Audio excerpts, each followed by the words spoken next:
guys. Hello everyone. Charity Cheti here. Welcome back to my YouTube channel. If you're a returning subscriber, thank you so much. And if you haven't subscribed, kindly do so. Here we deal with nature, faith, and business entity. So let's do this. Today, I'm going to give you a story. why I stopped getting seeking validation from people, or telling people to pray for me when I was really down or really stressed. And here are the reasons. I'll just tell you. Without further ado, let's do this. I know it's going to be a very serious talk, and I'm giving you a story, my part of a story, whereby I was really affected. Okay, I was really down. Like, let's say last year, not this year, last year, I was really so down, and I just believed that someone can pray for me so that I can be at peace. I never believed in myself. I never believed that I can pray for myself to be relieved from any stress or anything haunting me. I never believed of that. So I used to be telling some pastors, when I just met a pastor, when I just go to church, I tell like a pastor or a man of God, hey man, I have this problem, kindly can you pray for me? But okay, I came to realize when you are telling those people to pray for me, or maybe other people are not men of God, or other people are not pastor as they call yourself. Like they just hold your hand. They can even, it's not that good. It's not good. It's not good at all. So what I came to realize that you can pray for yourself. You can pray for yourself, right? So there's this day I saw someone. Yeah, it was on news. He had helped so many people. So I really had a problem, and I wanted him to pray for me. So I took that number and I called. That number and I said that, hey girl, can you pray for me kindly? Before even I took his number, I had gone through like I had just looked. He had helped so many people, and I was sure like if this person would pray for me, I can be somehow healed, or I can be someone stress free. So I took the number and I called. And then it was like, hey girl, what do you want? And he was like, yeah, in this place, and before I can pray for you, first you have to send your offer. That's the first thing. And then another thing, the second thing, you have to have a black hen chicken. And it was like, what for? And he was like, yeah, I have some powers. I can pray for you and your problem will be solved. And I was like seriously? Can you just do like that? And he was like, yeah. And he was like, yeah, you have to send your picture, you have to send the name maybe of that person who is stressing you. And he was like, and I was like, no, I'm at the wrong place. I just hung up the call, and oh my God, I just hung up the call, and I just, God, oh my God, God forgive me. This looks like a wizard or a sorceress or even a witch. Do you know the meaning of, like, if someone tells you he's like a wizard is someone who gets power from something or inherited? I don't know, but I just knew this is not the place I want to be, or I'm not used. So that's the first thing. The second thing, I was really desperate to be prayed for. So, and the problem I had was really eating me up. Like, okay, sometimes they always say that if you see these people that are mentally affected, kindly just sit with them and then just try to find out what is tormenting them. So I had nobody, and I was really closing my door, sitting at home alone, and I was really stressed, and it was Corona time, so everybody was just inside their homes, you know. So again, I decided to go for a prayer mountain, in a certain prayer mountain. Okay, they always say before you go to a prayer mountain, you must tell your pastor, your man of God, like everybody has man of God who believes, you must tell him, or you must pray about it, that hey God, I'm going to a prayer mountain, help me when I reach there, not to be tempted, or many things to happen there. Every evil things are everywhere, so you must pray for that. You must pray when you are going to fast. So I never knew that you have to pray to go and fast. So I just went there for fasting, and reaching there, we had so many people in that prayer mountain. I can't mention it, but okay, maybe it was just a coincidence, or maybe a bad day for me. So when reaching there, I found so many people, and I hate to meet, to interact. Okay, I really interact too much. I hate to interact with other women, and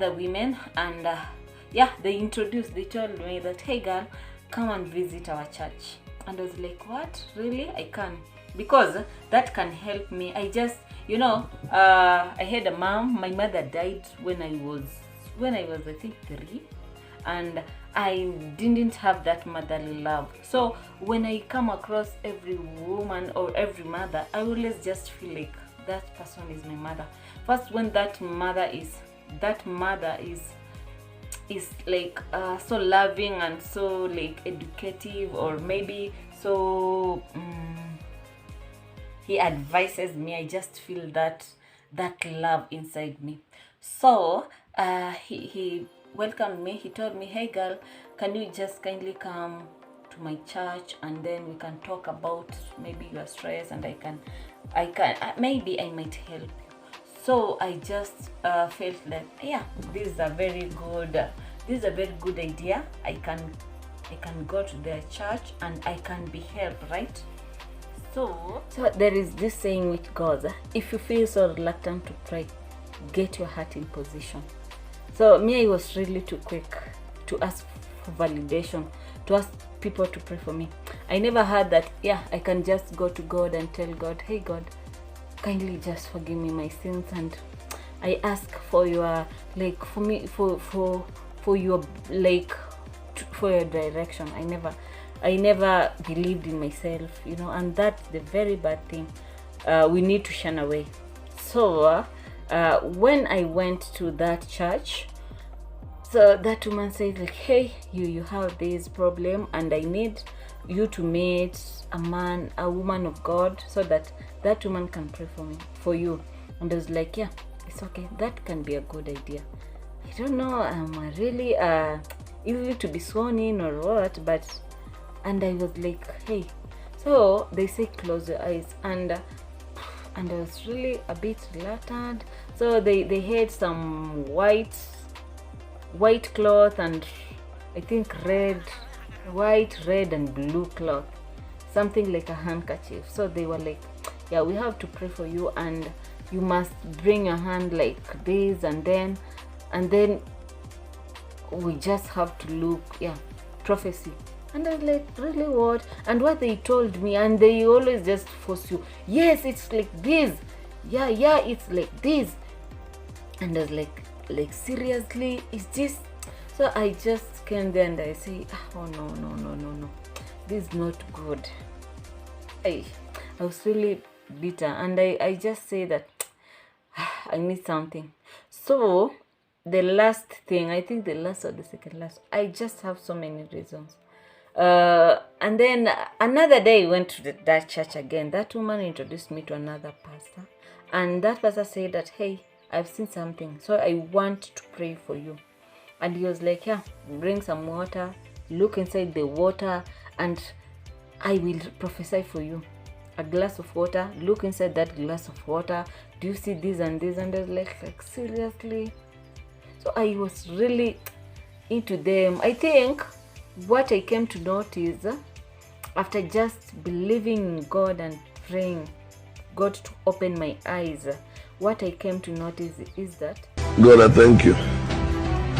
If not you, God Almighty, the enemies would have rejoiced. But I'm now rejoicing. They are now ashamed of themselves. I cannot say God punish them. No. You know the kind of gift you're going to give them. Give it to them. Give it to them. So that they will assemble themselves together. Something is just, when those people,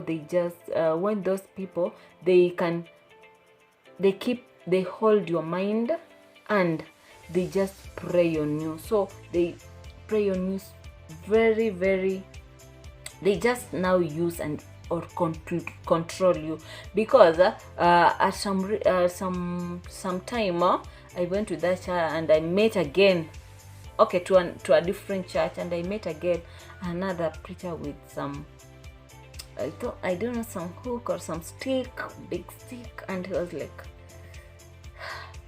he always go to another place there. I don't want to mention, but to pray. So I don't know, but what I just came to realize is that prayer works. Never hurry a season. Your time will come, and God's time is always the best, because what God cannot do doesn't exist. God's answer are 3: wait, yes, or no. So never hurry a season. Every season, God has favor on you. And what I came again to notice is that we need to, 1 John chapter 1 verse 8 to 9, it says, if we say that we are not sinful, we are deceiving ourselves. So everybody is sinful. Every time, just be telling God, I'm really sorry, because everybody is a sinner. And if we confess ourselves, that is chapter 9, if we confess ourselves, God is so faithful and just. He will cleanse you and purify you from all the unrighteousness. So let's just trust in God and believe He is the only God. He alone, He can only that cleanse you and just get you out of those sinful things. Because I was really blinded, and I think I was, maybe I could be kept in anyway, they always believe you are kept in a bottle, but they did that. But I'm no longer there. I went to Lukuyani prayer mountain. I really fasted, and something was just like, because what I knew is that God has a good plan for each and every person. So every time I was just crying at night and telling God, hey God, I want to be delivered. I was telling God, I want to be delivered. And God's time is always the best, because when I could have gone that time, I could not have experienced those things. Seeing that water, looking at myself, I don't know what they did.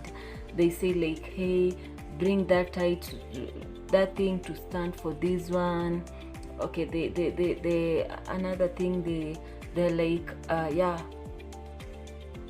they just, that hook or that maybe stick, they just spray and they just say maybe they can be bringing you into Satan, or they can be bringing you into Illuminati, or maybe they can be recruiting you, or someone they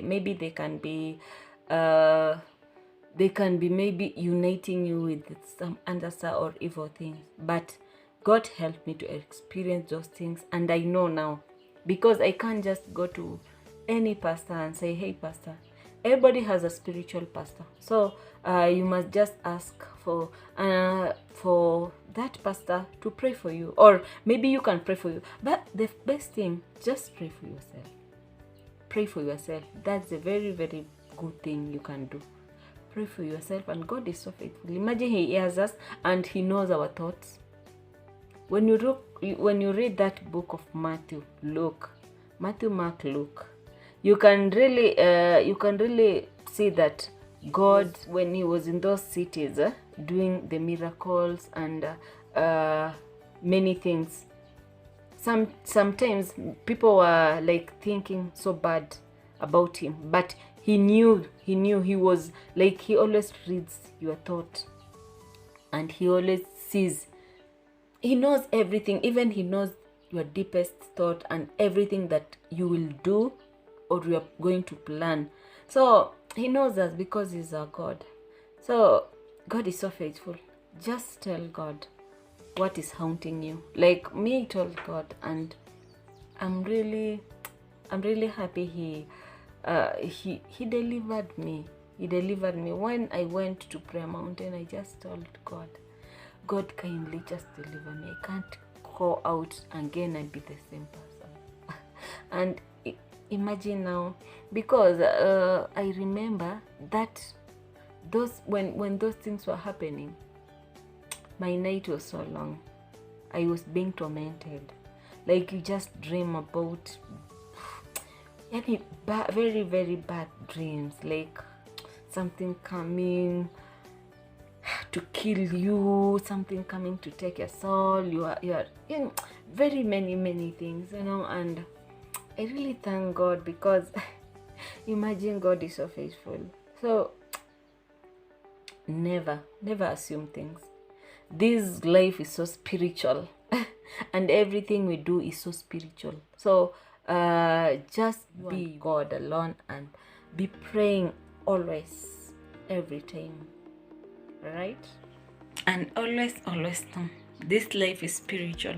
So where you are, just be praying, because only prayer is the key thing that can shun away of every evil. So never worry and never get amazed. Never worry. God has good things for us, right? Because when he say yes, no man can never say no. The right time comes, God will do what he wants, because he knows what is ahead of us. I'm ending. So what you need to do is that first, when you go in front of God, when you go in front of God, like, recognize God. Learn to recognize God in everything. Even if it's a bad days, good days, just recognize God and thank him. Ask for forgiveness. That's key. Ask for forgiveness, and then you can be telling God to do for you what you want to do. But recognize him, because I don't know if I could be here without God. I don't know if I could be like this without God. I really recognize him so much in my life. He has been God of favor, God of mercy. If not you, many things. If not you, God Almighty. So you can go to mortuaries. People are lying. People are dead. They are now ashamed of and themselves. You can be thankful because you are alive. You are still kicking. You are still breathing. The kind of gift he has added you some breath, and give it to them. Another thing, so they will assemble themselves together. Everything that God did not plant in you, let it be uprooted. So God did not plant in us sickness. God did not plant in us failure. God did not plant in us disrespectful, or maybe to be ignored, maybe to be rejected at work, maybe when going to ask for interview. So just be telling God. You can fast. You can just at the middle of the night, or go to a peaceful place, talk to your God. Just tell God, whatever you did not plant in us, let it be uprooted, because he knew you before you were kept in your mother's womb. So learn to recognize God, your God. I don't know your God, but my God is so great, and he answers prayers. So recognize God and always know this life is so. Mi bado ni mtoto jamani, I'm still children. Okay, always know this life is spiritual. Prayer is the only weapon that you can send to clear away all evil things ahead of you. Yes, we can do everything through Christ to strengthen us. So what I just want to tell you is that God is the only one who can strengthen us to our, maybe at our weakest point. We recognize him and he can strengthen us. He sees everything we do. Okay, I was listening to Pastor Joshua Solomon. So Joshua Solomon was saying, there is three things which maybe God, which are different from maybe Satan. Three things. God is omnipresent. He's present everywhere. Satan is not present everywhere. God is omnipresent. These are three different things. God is omnipresent, present everywhere. He's omniscient, and he is omnipotent. So those three things. God is omnipresent, omniscient, and omnipotent. Omnipotent. Okay. God is omniscient, omnipresent, omnipotent.